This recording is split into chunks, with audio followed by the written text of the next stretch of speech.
26 janvier 2018, bonjour à tous. Donc une vidéo autour de l'effondrement de la France et une autre interprétation que l'interprétation habituelle. J'entends que souvent, je lis souvent que beaucoup de personnes ont l'impression que la France est en effondrement. C'est exactement, ça n'est pas du tout ça. Je vais essayer de montrer que ce n'est pas du tout cela et de nous donner les perspectives probables ou possibles d'avenir. Donc tout le monde a l'impression, beaucoup de gens ont l'impression que la France est en décomposition, que ça va de plus en plus mal, qu'on ne peut rien faire, que des forces toutes puissantes éventuellement nous détruisent. Ce n'est pas du tout cela. Souvenez-vous de François Hollande que nous avons considéré comme un mou, comme un lâche, mais François Hollande en fait soutenait son camp. Il laissait effectivement les gauchistes détruire abîmer les centres-villes, il laissait les gitans, les Français de couleur se déchaîner s'ils le voulaient, mais vous avez bien vu que lors de la manifestation contre le mariage homosexuel, manifestation très impressionnante, il n'a pas hésité à mépriser les personnes qui manifestaient alors qu'elles étaient très nombreuses. Vous avez vu Hollande écraser immédiatement des manifestations identitaires. La manifestation identitaire de Poitiers, par exemple, les gens se sont retrouvés immédiatement arrêtés par la police. Donc si vous étiez de droite, patriote, identitaire, ouvrier, employé, et royalistes, vos manifestations étaient interdites, étaient écrasées, et les sanctions étaient assez impressionnantes quand on comparait à celles des gens de gauche. François Hollande, en fait, était un proto-fasciste, littéralement. Il avait son camp. Son camp avait quasiment tous les droits. Donc les gauchistes, son camp, donc les gauchistes sont probablement les enfants des électeurs du Parti socialiste, ou pour une partie d'entre eux, les gauchistes et les minorités. Français de couleur, gitans, femmes de gauche.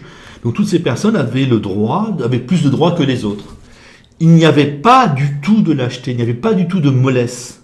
C'est-à-dire qu'on n'est pas dans un effondrement, nous sommes dans un ordre nouveau.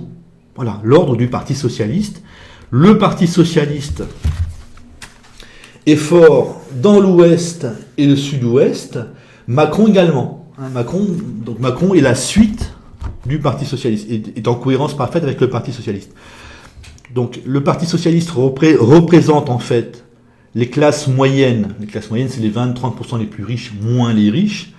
Les classes moyennes des régions qui ont détesté la Révolution française ou qui ont été protestantes au XVIe siècle. Donc c'est ça, le nœud du problème, c'est ça le moteur de compréhension de cet apparent effondrement de notre pays. Vous avez donc tous ces gens des régions qui ont détesté la Révolution française et qui ont un peu d'argent, les classes moyennes, qui haïssent à la fois la France, qui veulent la détruire en s'arrimant à l'Allemagne, bon, ils le disent ouvertement, et qui méprisent les ouvriers et les employés, en utilisant en plus les Français de couleur. Donc cette impression de fin de la France, de décomposition, de destruction du monde ouvrier et employé est tout à fait, est à la fois juste, mais c'est un choix, et un choix délibéré, donc de ces classes moyennes que j'appellerais girondines, des régions contre-révolutionnaires et protestantes du XVIe siècle, donc j'appelle ça les régions girondines. Donc vous avez vraiment une volonté de détruire la France, une volonté d'écraser les ouvriers et les employés, et on ne peut pas du tout appeler ça un effondrement. C'est un choix. Il faut bien comprendre ça, il ne faut pas du tout parler d'effondrement, c'est une erreur d'analyse. On a donc ces classes moyennes, en gros la moitié des classes moyennes françaises, donc la moitié des 20-30% les plus riches, moins les riches, qui veulent cette politique-là. Donc arrimage à l'Allemagne, précarisation, chômage de masse, ils l'acceptent parfaitement, immigration massive, immigrés que l'on autorise à se déchaîner contre les ouvriers et les employés.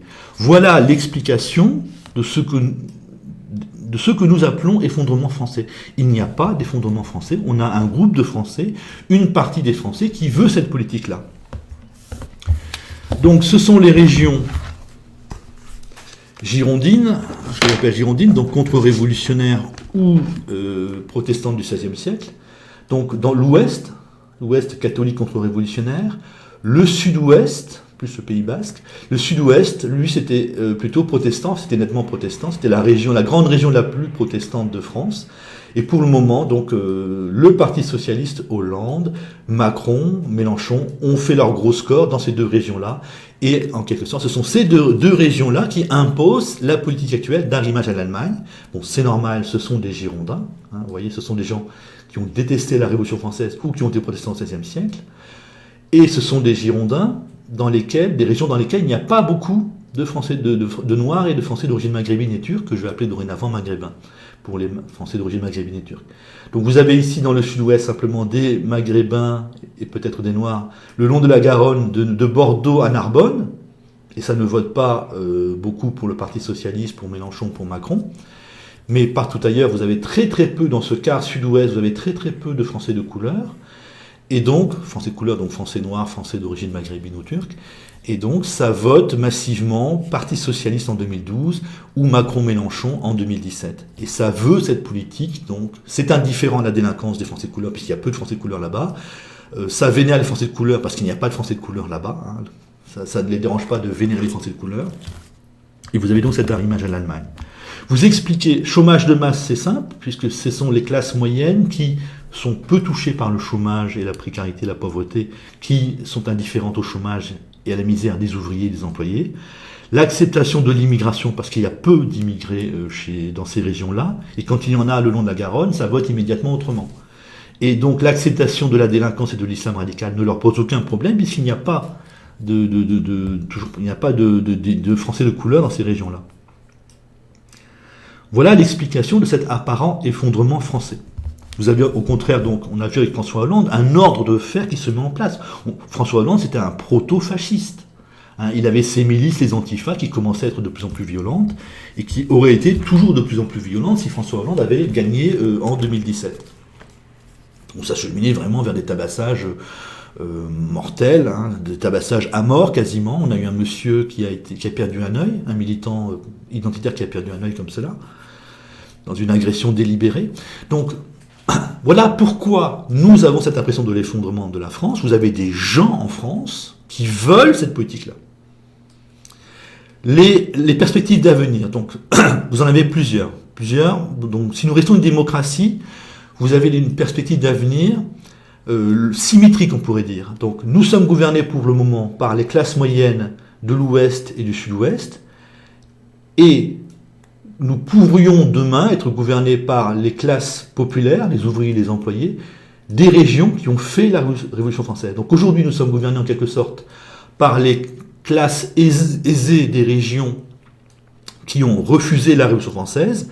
Et si nous continuons cette politique d'appauvrissement, d'immigration de masse que l'on ne veut pas assimiler, qu'on laisse se comporter comme elle le veut, il est possible que les ouvriers, les employés du bassin parisien, des régions qui ont fait la Révolution française, bien, gagnent les élections et nous font leur politique. Donc, on va lutter contre le chômage et la pauvreté des ouvriers, des employés et de tout le monde, forcément. On va arrêter l'immigration, on va assimiler et refuser l'islam. C'est-à-dire que si les ouvriers, les employés du bassin parisien gagnent les élections, ils vont simplement imposer leur conformisme, c'est-à-dire la volonté de plein emploi avec des bons salaires, le refus de l'islam et le contrôle de l'immigration, le refus de la délinquance, puisque c'est eux qui paient le prix le plus élevé. Voilà, c'est assez simple. Par contre, vous avez donc ces régions girondines-là, à l'est, y compris le nord, donc l'Alsace, le Jura, Savoie, Lyon.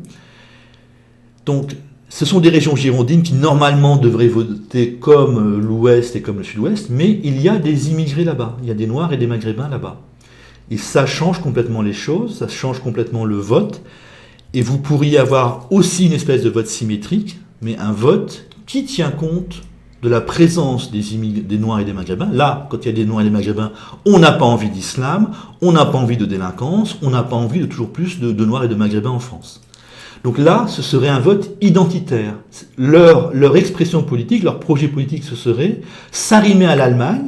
Donc nous aurions aussi l'arrimage à l'Allemagne, mais avec un contrôle, une pression très très forte sur les Noirs et sur les Maghrébins et les Turcs. Donc il n'y a pas de complot, de conscience. Vous avez des gens qui fonctionnent, qui ont un projet en fonction de leur situation. Là où il y a des Maghrébins et des Noirs, eh bien ça ne vote pas pour des partis pro-immigrés. En tout cas, les partis pro-immigrés font de très mauvais scores. Vous avez des Français qui sont fascinés par l'Allemagne, donc en gros, toutes les régions en couleur, là, autour de... C'est-à-dire autour de Rennes, Bordeaux, Toulouse, Lyon, Strasbourg et Lille. Donc ces régions-là, en tendance, sont fascinées par l'Allemagne et ont vraiment une volonté de s'arrimer à l'Allemagne. Ça veut dire que même avec des immigrés, même avec plein de Noirs et de Maghrébins chez elles voudront s'arrimer à l'Allemagne, tout en donc contrôlant les Noirs et les Maghrébins.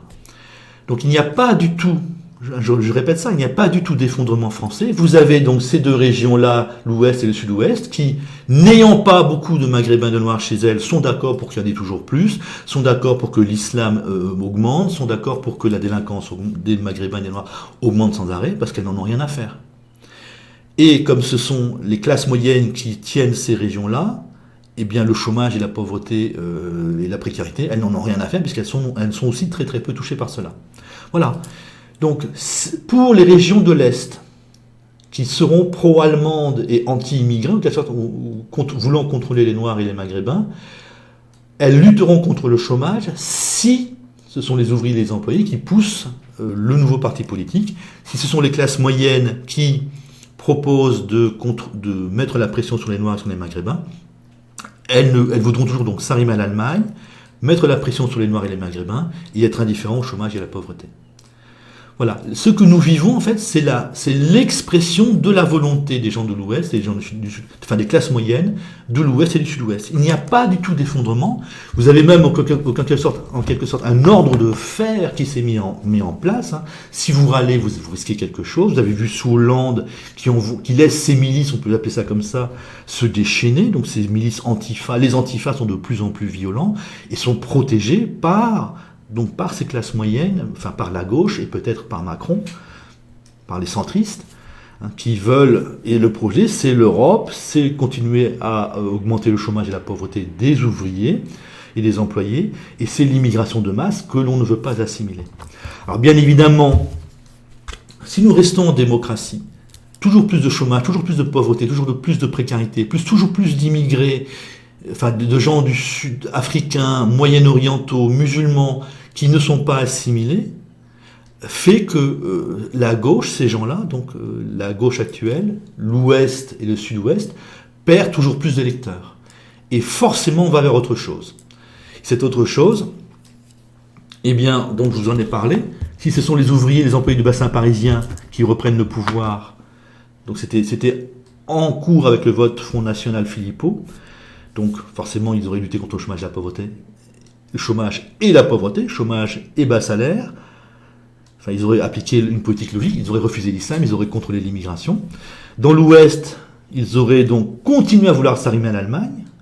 Donc si les gens du bassin parisien, les ouvriers, les employés du bassin parisien gagnent les élections, vous allez avoir une sorte de lutte contre la délinquance, lutte contre l'islam radical, lutte contre le chômage, lutte contre la pauvreté, retour à la démocratie, donc retour à la France mécaniquement, réindustrialisation. Là, vous aurez l'impression d'une France qui va bien, qui se redresse, mais c'est simplement parce que d'autres Français gagneront les élections. Parce que vous aurez simplement des Français qui veulent le plein emploi, qui gagneront les élections, des Français qui n'en ont rien à faire de l'Allemagne, qui ne sont pas prêts à vivre dans la misère pour l'Allemagne, des Français qui, vivant avec des immigrés, ne sont pas prêts à subir leur délinquance, qui ne supportent pas les comportements différents des immigrés.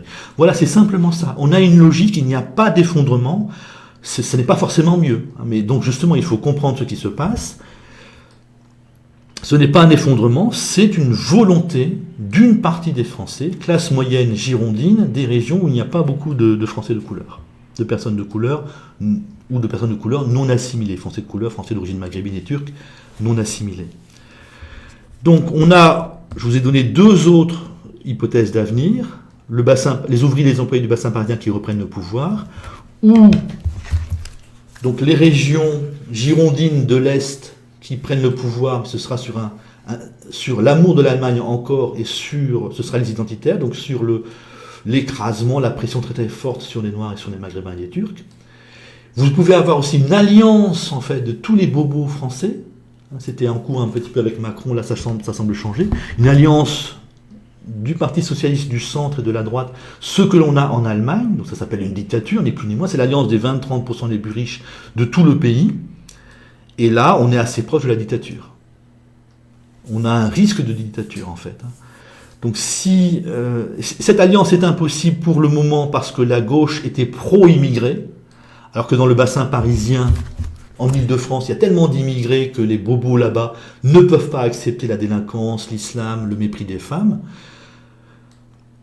et le racisme anti-blanc, j'allais les oublier. Donc c'est ça qui a empêché l'alliance entre le Parti socialiste et la droite. Mais il suffit que le Parti socialiste change de point de vue ou disparaisse et soit remplacé par Macron, et que Macron dise effectivement il y a de la délinquance, de l'islam, du racisme anti-blanc, du mépris des femmes, tout ça pose problème. Là, les bobos du bassin parisien pourront s'allier avec les bobos des régions girondines, de toutes les régions girondines, et vous aurez l'alliance des bobos, des 30% les plus riches, des 20-30% les plus riches, et c'est une dictature. Voilà, il suffit de pas grand-chose pour avoir une dictature. Il suffit peut-être que donc les bobos des régions girondines sans immigrés sortent de leur antiracisme obsessionnel, sortent de leur laxisme, et ça suffirait donc pour avoir cette alliance des bobos au niveau national, et donc ça s'appelle une dictature pour moi. Vous avez aussi la possibilité, c'est assez peu probable, donc que ces deux régions girondines, l'ouest et le sud-ouest, qui sont occupées à perdre le pouvoir, qui donc elles sentent bien, elles sont minoritaires, elles sentent bien que le pouvoir s'éloigne, qu'elles sont déconnectées de la réalité qui émerge. Eh bien, c'est la gauche, donc c'est cette gauche qui se déchaîne, qui est de plus en plus violente, qui est de plus en plus folle, mais très probablement violente, folle, déchaînée, parce qu'elle sent qu'elle termine son parcours, qu'elle va bientôt être liquidée. Il n'est pas impossible qu'elle instaure une dictature. Ça n'est pas impossible. Voilà donc les cinq directions que nous pouvons prendre. Donc on continue comme cela avec donc les classes moyennes girondines des régions où il n'y a pas beaucoup d'immigrés, donc chômage de masse pour les ouvriers et les employés, arrimage à l'Allemagne, immigration de masse, et on laisse les immigrés se comporter n'importe comment. Vous pouvez avoir le bassin parisien, donc les ouvriers et les employés des régions qui ont fait la Révolution française, qui gagnent les élections, donc là ce sera plein emploi, salaire élevé, arrêt de l'immigration, contrôle de l'immigration, on assimile, et rejet de l'islam. Ou vous pouvez avoir donc les régions girondines de l'Est qui ont des immigrés qui voudront continuer à s'arrimer à l'Allemagne, en mettant une forte pression sur les Noirs et sur les Maghrébins, Maghrébins et Turcs, peut-être beaucoup d'expulsions, une assimilation régionale ou de type régionaliste très exigeante. Et si c'est un parti identitaire élu par les ouvriers, ils vont lutter contre le chômage. Si c'est un parti identitaire élu par les classes moyennes, elles ne lutteront pas contre le chômage. Voilà, ça c'est les deux directions démocratiques. Et donc, deux autres directions non démocratiques, l'alliance de tous les bobos de France, et pour ça il faut qu'ils se mettent d'accord sur l'immigration. Les bobos qui vivent à côté des immigrés ne peuvent pas accepter l'islam, le racisme anti-blanc, le mépris des femmes et la délinquance. Donc c'est leur seul point de désaccord, il n'y a pas grand-chose. Ou alors, donc c'est une dictature extrêmement solide, ou alors vous avez la possibilité que donc ces classes moyennes girondines de l'Ouest qui pour le moment dominent encore la France, elles le dominent en quelque sorte paisiblement, sereinement avec le Parti socialiste. Le Parti socialiste est mort, elles se sont réfugiées chez Macron et Mélenchon qui n'ont rien à proposer, mais elles peuvent encore instaurer une dictature parce qu'elles voient le pouvoir leur échapper et que ce sont des malades mentaux, que ce sont des Allemands, pour beaucoup, c'est de la mentalité allemande, de l'arrogance, du mépris de l'autre, et elles pourraient bien ne pas supporter de voir leur pouvoir lâcher. Donc en conclusion, il n'y a pas du tout d'effondrement de la France. Vous avez une partie des Français qui veut cette politique-là, qui la veut fermement, et en face, il n'y a pas grand-chose. Voilà, donc il faut abandonner cette vision d'un effondrement français pour voir donc comme ennemi, comme problème, la volonté des classes moyennes girondines essentiellement. Nous sommes détruits en fait par les classes moyennes, par ceux qui vont bien tout simplement.